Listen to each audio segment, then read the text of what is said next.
Mana itu? Ya nggak bisa dong. Satu-satu negara pun kan punya ketentuan hukum masing-masing, Mas. Kita nggak bisa intervensi dong. Bener nggak? Nggak bisa. Nggak bisa. Sepengalaman apapun dirimu di negeri orang lain, Hongkong ya beda. Bener nggak? Saya ngomong, saya tuh ngomong paling transit bongkar muat seminggu, langsung keliling lagi ke Taiwan, ke Dubai, ke China, ke Hangzhou, Beijing. Itu saya. Itu masih Ini kan mending saya dia nggak kasus narkoba. Kalau di narkoba di Cina langsung hukumannya selesai. Nggak usah sidang. ya coba cuci piring. Iya, kalau dia tidak pernah ada kriminal lain, dia tidak, saya nggak tahu, Mas. Jangan bilang tidak. Mungkin dia jual ATM atau apa-apa. Ini kita nggak tahu. Kamu juga nggak tahu. Bagaimana kamu tahu? Nggak tahu. Sebelum dia jadi kaburan, dia jual ATM atau apa, kan kita nggak tahu, Mas. Jadi sindikat, kan kita nggak tahu.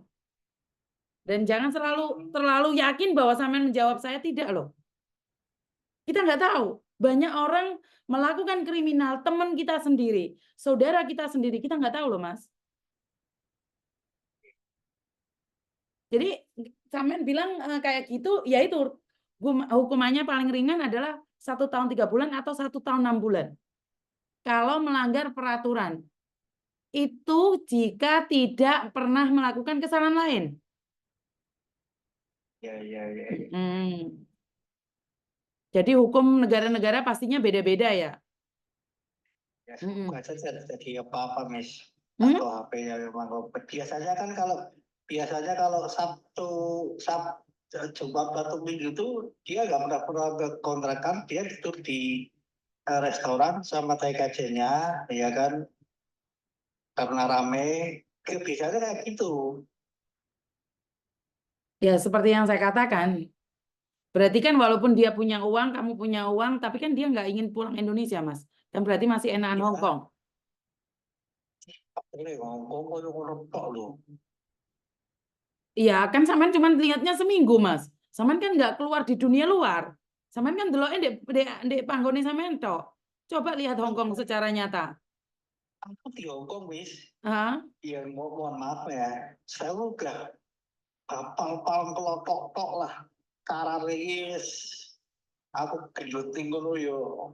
Tahu bang, wes sopo wes permasalahan apa saya paham kalau di Hongkong ini kan saya sering nasihati orang-orang baru di sana jangan pinjamkan paspor ke orang lain. Saya sampai mati-mati kayak gitu. Untuk utang ini saya sampai ngomong kayak gitu, Miss. Lah kenapa kok istrimu rela menggandakan kewarganegaraannya kamu nggak ngasih tahu? Jika kamu sudah hafal tentang hukum yang ada di Hong Kong. Itu kejadiannya gini, Miss. Dia OS 2 hari. Terus? OS 2 hari awalnya. Terus? Ketangkep.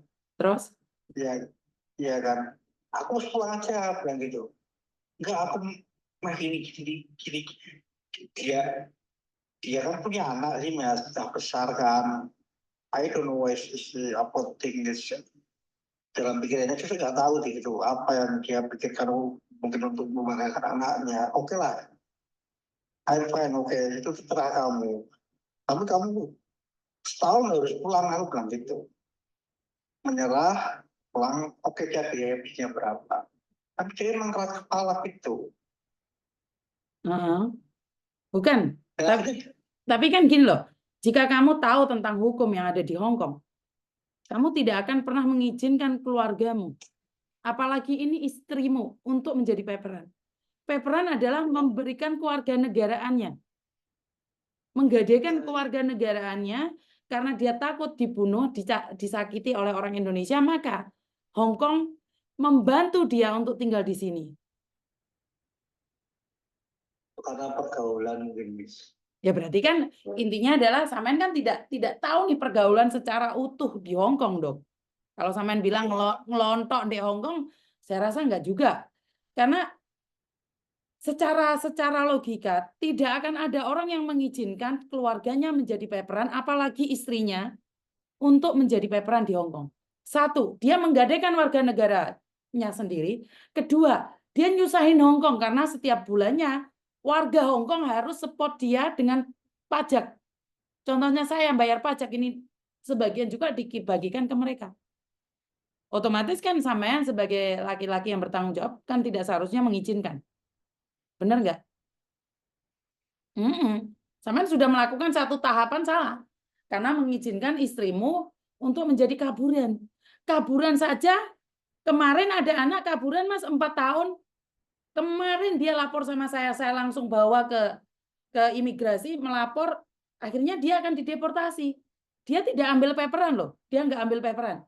Dia kaburan 4 tahun, dia menyerahkan diri dan akan sidang bulan depan. Nah itu kaburan. Tapi kalau sudah menyerahkan kewarganegaraan, itu yang beda. Itu yang saya tidak setuju. Jadi kenapa hukum di Hong Kong itu sangat ketat sekali ya? Jadi Hong Kong itu sangat menjanjikan sekali tentang cinta dan cerita hati. Banyak kok mbak-mbaknya nggak pingin pulang dari Hong Kong. Tapi saya sendiri sebagai warga negara Indonesia, permanen Hong Kong, saya malah mikirnya saya pingin pulang Indonesia. Saya lebih suka Indonesia, termasuk anak-anak dan suami saya. Kami lebih suka Indonesia. Kami lebih suka Indonesia, tapi kan kembali lagi pada kepentingan dan kebutuhan masing-masing. Saya tidak bisa menghakimi. Benar nggak? Nah, karena menurut saya Indonesia itu sangat indah. Indonesia itu segalanya bagi saya. Tapi kan belum tentu bagi orang lain. Benar nggak? Thank you, Miss. Oke, welcome. Apa-apa lah. Oke, nggak terjadi apa-apa, Mas. Saya pastikan nggak akan terjadi apa-apa. Ya, Oke, terima kasih. atas doanya. Oke, terima kasih. Oke, teman-teman. Karena tentang Hong Kong itu saya pribadi tinggal di Hong Kong, saya tidak begitu mengetahui peraturan-peraturan yang ada di Hong Kong. Saya nggak ngelontok. Walaupun saya nggak pernah tarung sama orang ya, tapi saya nggak paham. Karena Hong Kong ini banyak sekali undang-undang dan pasalnya yang tidak saya pahami. Begitu juga dengan anak saya, Thomas. Kita pun harus nanya juga. Jadi buat teman-teman, jangan sampai menyepelekan hukum yang ada di Hong Kong.